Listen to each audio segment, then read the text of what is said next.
অসহযোগ আন্দোলনের আজকে প্রথম দিন গেছে।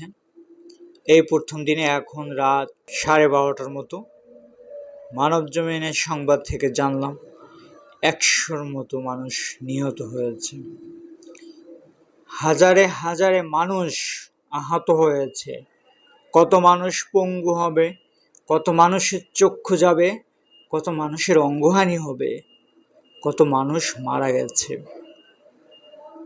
এক নয়, দুই নয়, শত শত।